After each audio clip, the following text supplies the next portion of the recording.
दोस्तों मैं सनी भारत आज आपके लिए लेकर आ गया हूं रियल एस्टेट मार्केट से जुड़ी एक बहुत ही इंपॉर्टेंट वीडियो। इस वीडियो के माध्यम से आप जानेंगे कि हमें रियल एस्टेट के मार्केट में इन्वेस्ट करना चाहिए या नहीं। दोस्तों बने रहिए हमारी इस वीडियो में। इस वीडियो के माध्यम से हम सबसे पहले जानेंगे हमें प्री लॉन्च में इन्वेस्ट करना चाहिए या रिसेल में इन्वेस्ट करना चाहिए। तो दोस्तों फर्स्ट पॉइंट है हम प्री लॉन्च। दोस्तों जब भी कोई बिल्डर अपना न्यू प्रोजेक्ट लेके आता है तो सबसे पहले कोई बायर किसी एजेंट के माध्यम से बिल्डर के पास जाता है और उसमें बुकिंग लगाता है। इसको हम प्री बुकिंग या प्री लॉन्चिंग बुकिंग कहते हैं। ऐसी बुकिंग में क्या होता है दोस्तों, बिल्डर जो आपसे अमाउंट लेगा वो कई पार्ट्सों के माध्यम से लेगा जो इन्वेस्टर के लिए काफी लाभदायक है। इससे इन्वेस्टर को लोड कम पड़ता है। दोस्तों जब कोई बंदा इन्वेस्ट कर रहा है तो उसका पैसा मार्केट में हिलगा होता है, मार्केट में उसका पैसा फंसा होता है। ऐसे में इन्वेस्टर क्या चाहिए, कोई उसे ऐसा प्रोजेक्ट मिले जिसमें वो अमाउंट को 500 में दे, उस पर लोडिंग कम पड़े। तो ये आपके लिए एक प्लस पॉइंट रहता है प्री लॉन्चिंग में खरीदने को। प्री लॉन्चिंग में दोस्तों रेट ऑफ इंटरेस्ट काफी अच्छा मिलता है। जैसे आपने प्री लॉन्चिंग में बिल्डर से 2000 या 4000 पर स्क्वायर फीट के हिसाब से खरीदा है, आने वाले समय में दोस्तों वो आपको डबल का भी प्रॉफिट देके जाएगा। दोस्तों ये खाली रियल एस्टेट प्री लॉन्चिंग में ही संभव है, क्योंकि दोस्तों आपको नहीं पता कि मार्केट रेट कैसे बढ़ेगा। कई बार अच्छे बिल्डरों में अगर आप इन्वेस्ट करेंगे तो दोस्तों उसका रेट काफी अच्छा मिलेगा। अगर हम आंकड़ों की बात करेंगे, दिल्ली एनसीआर में 81% के रेट से पिछले 5 सालों में रियल एस्टेट का मार्केट उभरा है। दोस्तों रियल एस्टेट का मार्केट 2016 रेरा के आने के बाद प्री लॉन्चिंग काफी अच्छी मानी गई है, क्योंकि बिल्डर के द्वारा कई बार क्या किया जाता था, रेरा से पहले की एक डेट दे दी जाती थी कि हमारा प्रोजेक्ट इस दिन लॉन्च हो जाएगा, प्रोजेक्ट हमारा ऐसा आएगा, और वो हालांकि उनके संग खिलवाड़ करते थे। उनको डेट दी उन्होंने 9 फरवरी की 2024 की, तो प्रोजेक्ट आ रहा है 2026 में। पर रेरा आने के बाद दोस्तों ऐसा कुछ नहीं, 2016 से काफी कम हो गया ऐसे केस। बिल्डर टाइम पर ही लॉन्चिंग दे रहे हैं, टाइम पर ही बिल्डर अपना हर काम कर रहे हैं। कभी कभी अक्सर रेरा के बाद भी ऐसा देखा गया है, बट अब 99% एक रोक हो गया है। तो दोस्तों प्री लॉन्चिंग के माध्यम से अगर आप बुकिंग करेंगे, प्री लॉन्चिंग में बुकिंग करेंगे, तो आपको रेट ऑफ इंटरेस्ट काफी मिलेगा। और इसके लिए कुछ नेगेटिव पॉइंट भी है, कुछ पॉजिटिव पॉइंट भी है। पॉजिटिव पॉइंट ये है, अगर आप रिसेल के मार्केट के हिसाब से रिसेल के मार्केट में इन्वेस्ट कर रहे हैं तो वहां रेट ऑफ इंटरेस्ट कम है। जैसे कोई 1 करोड़ की चीज है तो आप उसे 1 साल बाद 1 करोड़ 5 लाख या 10 लाख में बेच सकते हैं। आप उसको 1.5 करोड़ में नहीं बेच सकते हैं, 1 करोड़ 60 लाख 1 करोड़ 70 लाख में नहीं बेच सकते हैं। वहीं दूसरी ओर अगर आप प्री लॉन्चिंग में बुकिंग करेंगे तो आपको नहीं पता मार्केट रेट किस हिसाब से बढ़ेगा। क्या पता आप अंडर डेवलप कंडीशन में खरीदने, जैसे मान लो आज की डेट में अगर हम सिद्धार्थ बिहार का एग्जांपल लें, सिद्धार्थ बिहार में अगर जैसे आपने कोई प्रोजेक्ट लॉन्चिंग के समय 6000 पर स्क्वायर फीट के रेट से प्री लॉन्चिंग लगाई है, तो वही दोस्तों 1 साल बाद आपको 6000 से 10,000 पर स्क्वायर फीट के हिसाब से भी पहुंच सकता है। प्री लॉन्चिंग के माध्यम से बुकिंग लगाने से आपको दोस्तों रेट ऑफ इंटरेस्ट काफी अच्छे दर पर मिलेगा। पिछले 5 से 10 साल के आंकड़ों के माध्यम से कि हमें रियल एस्टेट के मार्केट में इन्वेस्ट करना चाहिए या नहीं करना चाहिए। तो दोस्तों दिल्ली एनसीआर में पिछले 5 साल में 2020 से 2025 में जो आवासीय रेजिडेंशियल संपत्ति की कीमत का औसतन 81% की वृद्धि हुई है। औसत कीमत 2020 में 4580 वर्ग फीट से बढ़कर लगभग 2025 में 8300 स्क्वायर फीट के रेट तक पहुंच गई है। पिछले 1 साल 2024 में एनसीआर में कुल मिलाकर औसत संपत्ति की कीमत साल दर साल 30% से अधिक वृद्धि देखी गई है। लग्जरी और अल्ट्रा लग्जरी प्रोजेक्ट में दोस्तों काफी वृद्धि हुई है, जिसके माध्यम से रेट काफी दोस्तों बढ़ा है रियल एस्टेट मार्केट में। अब दोस्तों बात करें इंदिरापुरम गाजियाबाद के अंतर्गत, गाजियाबाद की संपत्ति कीमत पिछले 5 वर्षों में 72% की वृद्धि देखी गई है। 2020 में जहां 4000 पर स्क्वायर फीट के हिसाब से प्रॉपर्टी रिसेल होती थी, सेल होती थी, आज वो 2025 में बढ़कर 8000 पर स्क्वायर फीट के हिसाब से हो गई है। मई 2025 तक इंदिरापुरम की संपत्ति दर साल दर साल लगभग 26% की वृद्धि देखी गई है। भाई दोस्तों बात करें इंदिरापुरम में पर स्क्वायर फीट के हिसाब से रेट, अगर आज की बात करेंगे तो लगभग 9000 पर स्क्वायर फीट हो गया है एवरेज। सिद्धार्थ बिहार की दोस्तों बात करें, सिद्धार्थ बिहार काफी उभरता हुआ रियल एस्टेट का एक अच्छा माध्यम है। काफी अच्छे बिल्डर यहाँ पे एंट्री कर चुके हैं। हाल ही में भी 2025 में हम बैठे हैं, 2025 में प्रेस्टीज जो कि दक्षिण भारत के काफी नामचीन बिल्डर है, उनकी एंट्री हो गई है। आने वाले समय में दोस्तों सिद्धार्थ बिहार में कई और बड़े बिल्डर आ रहे हैं। काफी लैंड है सिद्धार्थ बिहार में, ओपन स्पेस अच्छा है, कनेक्टिविटी के माध्यम से काफी अच्छी लोकेशन है ये। नोडापुरम एक्सटेंशन से कनेक्ट है। नोडापुरम इंद्रपुरम से ये नोएडा, ग्रेटर नोएडा, गुड़गांव और दिल्ली वाला NH24 से सटा हुआ है ये दोस्तों सिद्धार्थ विहार।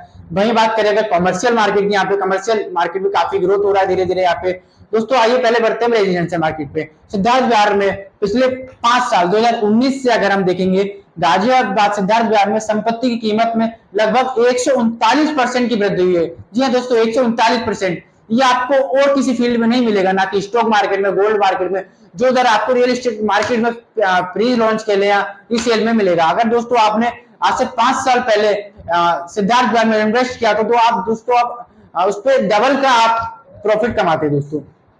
भाई अगर 2 साल की बात करेंगे, पिछले 2 साल में संपत्ति रीसेल में अगर देखेंगे आप, करीब 25% की सिद्धार्थ विहार में बढ़ोतरी हुई है।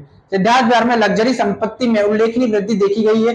उदाहरण के लिए 2020 में 1 करोड़ 80 लाख रुपए की कीमत वाला 4 BHK लग्जरी अपार्टमेंट आज लगभग 3.5 करोड़ में हो गया है। जी हाँ दोस्तों, लगभग 94% की ये मैं वृद्धि बता रहा हूँ इस आंकड़े के माध्यम से। 2025 की अनुमानित वृद्धि सिद्धार्थ विहार में लग्जरी अपार्टमेंट और विला में 5 से 7% की निरंतर मूल्य वृद्धि देखने की उम्मीद है, जो संभावित रूप से इस सीमा से अधिक है। इंद्रपुरम और नोएडा के पास रणनीतिक स्थान, प्रीमियम प्रोजेक्ट और बेहतरीन कनेक्टिविटी है। गाजियाबाद, इंद्रपुरम और सिद्धार्थ विहार ने प्रभावशाली वृद्धि देखी गई है, जो अक्सर दिल्ली से आगे निकल जाती है, जिसका मुख्य कारण बेहतर सामर्थ्य और चल रही बुनियादी ढांचे का विकल्प है। एनसीआर के सभी तो दोस्तों ये कुछ पॉइंट मैंने बताया आपको न्यू लॉन्चिंग में। अब दोस्तों बात करें रीसेल में, तो दोस्तों अगर न्यू लॉन्चिंग में आपके प्रोजेक्ट में कोई फ्लैट परचेस करते हैं, तो जब तक 100% अमाउंट आपका ना जाए, जब तक पूरा रेडी टू मूव ना हो जाए, जब तक आप उस पर रेंटल इनकम नहीं कमा सकते हैं। ये एक नेगेटिव पॉइंट है। भाई अगर आपको रेंटल करना है तो दोस्तों आप रेडी टू मूव में जाए। रेडी टू मूव की बात करें, आप यहाँ फ्लैटों की डिमांड काफी है, फ्लैट कम है, ऐसे मार्केट में जैसे इंद्रपुरम कम से कम एवरेज 20,000 रेंट आप अगर कोई फ्लैट को लगाते हैं 20,000 रेंट मिलेगा। पर्पस से प्रोजेक्ट खरीदना है, फ्लैट खरीदना है, तो आप इंद्रपुरम के मार्केट में आ जाइए। इंद्रपुरम अगर आपको बात करना है लॉन्ग टर्म इन्वेस्ट के लिए, तो दोस्तों आप रीसेल में खरीदें कि आप रेंटल इनकम करें, रेगुलर शॉर्ट टर्म इन्वेस्ट करें, तो आप रेंटल की प्रॉपर्टी परचेस कर सकते हैं इंद्रपुरम में, और नोएडा, एक्सेटर, ग्रेटर नोएडा में भी इन्वेस्ट के लिए खरीद सकते हैं। दोस्तों रियल एस्टेट की मार्केट में इन्वेस्ट करने से आपको यही फायदा है कि आप आगे तक शॉर्ट टर्म के लिए, लॉन्ग टर्म, दोनों तरीके से आप इसमें सोना के बाजार में इन्वेस्ट कर रहे हैं, सोना खरीदे, तो उसको आप रेंट के माध्यम से नहीं आप कमा सकते हैं। रियल एस्टेट मार्केट में यही बेनिफिट है दोस्तों, आप रेंटल भी अच्छा कमा सकते हैं इसमें।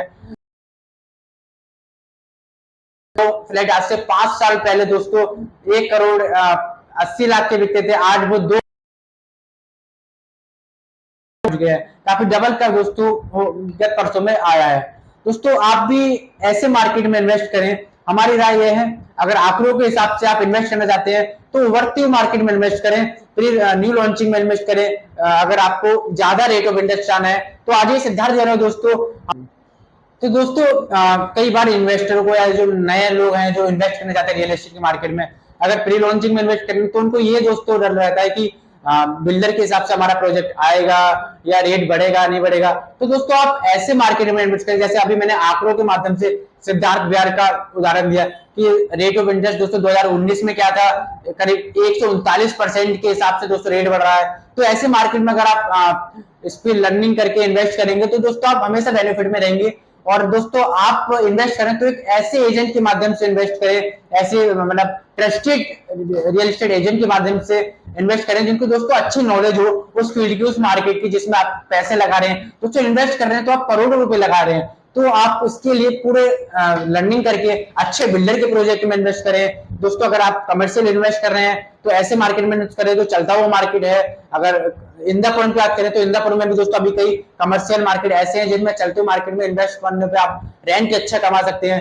रीसेल में अगर आप प्रोजेक्ट खरीदेंगे तो रीसेल में, जैसे अगर एग्जांपल दूं मैं, इंद्रपुरम में अगर आप फ्लैट खरीदेंगे तो रेंटल इनकम अच्छी हो सकती है दोस्तों। अगर वहीं आपको फ्लैट खरीद के उसको बेचना है तो ऐसे में आप दोस्तों रिसेल के मार्केट में ना खरीदे, रिसेल के मार्केट में रेट नहीं बढ़ता है। ऐसे में दोस्तों आप न्यू लॉन्चिंग में ही जाएं। न्यू लॉन्चिंग में सिद्धार्थ नगर में दोस्तों अगर आपको इन्वेस्ट करना है, अगर आपको दोस्तों सिद्धार्थ नोएडा, ग्रेटर नोएडा या कहीं भी दिल्ली एनसीआर में इन्वेस्ट करना है तो आप हमारी साइट पर आए, हमारे दिए गए नंबर पर आए। आपको यहाँ अच्छे सलाहकार के माध्यम से, अच्छे एजुकेटेड पर्सन जो कि रियल एस्टेट के माध्यम में, रियल एस्टेट में इनको करीब 20 साल का एक्सपीरियंस है, उनके माध्यम से आपको लर्निंग किया जाएगा, आपके पैसे इन्वेस्ट कराया जाएगा। तो दोस्तों आइए हमारे साइट पर, हमारे दिए गए नंबर पर। जय श्री राम दोस्तों। आज की वीडियो अच्छी लगी हमारे चैनल को सब्सक्राइब करें, वीडियो को शेयर करें दोस्तों, बने रहिए हमारे साथ। यूं ही हम लाते रहेंगे आपके लिए बहुत बहुत अच्छी वीडियो रियल एस्टेट के मार्केट से